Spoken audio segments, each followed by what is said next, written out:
안녕하세요, 타마입니다.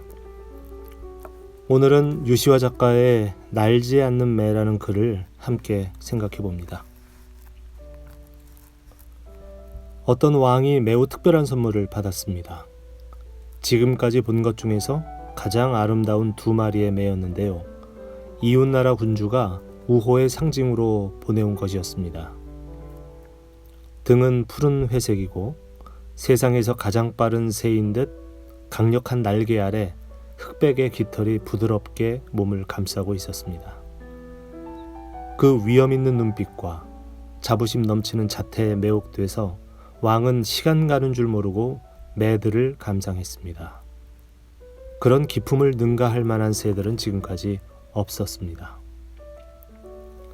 마침내 왕은 결정을 내려서 자신이 직접 선정한 나라에서 가장 실력이 뛰어난 매 조련사에게 새들을 맡겼습니다.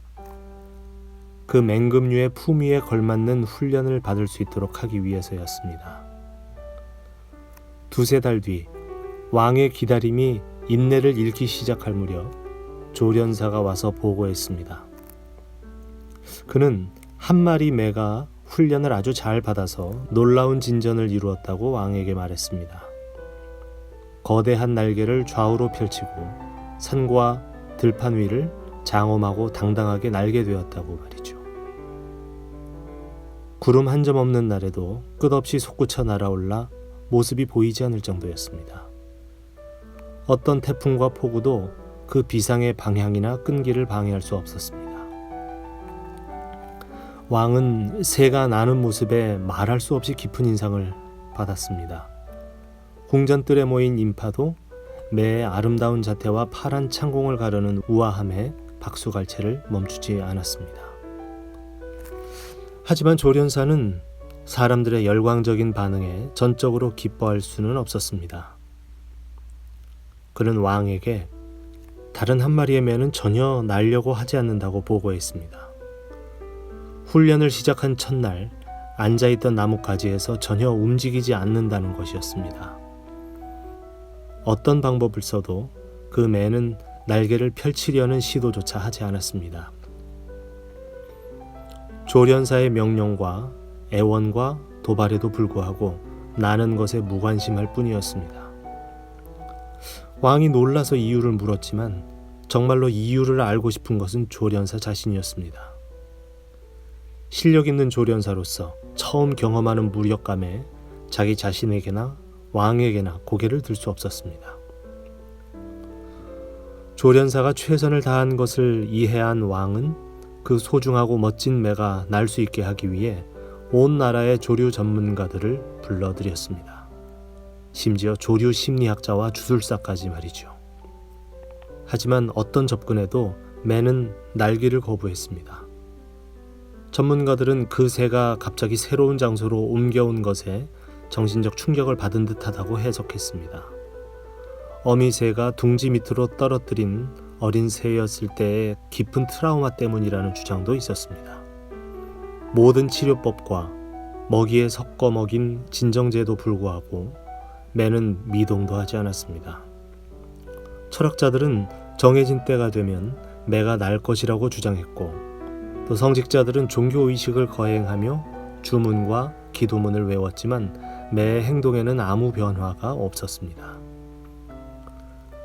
끝없는 진단을 듣는데 절망한 왕은 마침내 대신에게 어쩌면 이 문제를 풀기 위해서는 현자가 필요할지도 모른다고 말했습니다. 동물과 자연의 본성에 관한 지혜를 가진 이만이 해답을 알고 있을 것이라고 말이죠.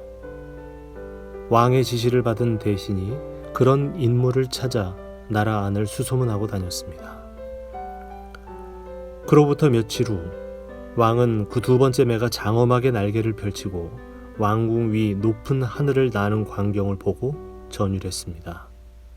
나뭇가지를 움켜쥐고 날기를 거부하던 모습은 찾아볼 수 없이 우아한 날개짓으로 활강과 상승을 즐기고 있었습니다. 첫 번째 매와 비교해서 기품과 당당함에 아무 차이가 없었습니다. 왕궁의 드넓은 정원에서 매 비상을 지켜보던 왕은 자신의 눈을 믿을 수 없었습니다. 그래서 곧바로 대신을 불러 이 기적을 행한 현자를 데려오라고 일렀습니다. 놀랍게도 대신이 왕 앞에 데려온 사람은 평범한 농부였습니다. 왕이 놀라서 물었습니다. 어떻게 이 매를 날게 할 수 있었는가? 농부가 말했습니다.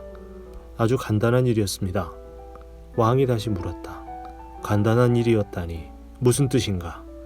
모든 전문가와 조련사들이 실패했는데 어떻게 성공할 수 있었는가 말이야. 농부가 대답했습니다. 제가 한 일은 매우 단순했습니다. 새가 앉아있던 나뭇가지를 잘라버렸을 뿐입니다. 우리 모두는 자신만의 비상을 하기 위해 태어났습니다. 하지만 자신에게 익숙한 것에 매달려 안락하고 안전한 나뭇가지를 떠나지 않습니다. 그래서 자신이 한때는 날기를 원했었다는 사실을 망각합니다. 자신에게 날개가 있다는 사실까지도. 따라서 우리 대부분의 삶은 끝나기도 전에 날개를 접어버립니다. 가슴 뛰고 숨 막히고 희열을 느끼는 대신에 말이죠. 때로는 우리를 안전하게 붙잡아두는 삶을 박차고 떠날 수 있어야 합니다. 그래야만 우리를 기다리는 다른 삶을 살 수 있습니다. 당신이 움켜쥐고 있는 나뭇가지는 무엇일까요? 높이 날지 못하도록 당신을 붙잡고 있는 것은 무엇일까요? 삶의 새로운 차원으로 날아오르기 위해 언제 그 나뭇가지를 자를 것인가? 무엇을 기다리는가? 그리고 부정할 수 없는 삶의 진리는 이것입니다. 우리가 날지 않으면 어느 날 삶이 강제로라도 날게 할 것이다. 우리가 앉아있는 나뭇가지를 부러뜨려서라도. 네, 지금까지 타마였습니다. 함께 해주셔서 감사드리고요. 다음 시간에 또 인사드리겠습니다. 고맙습니다.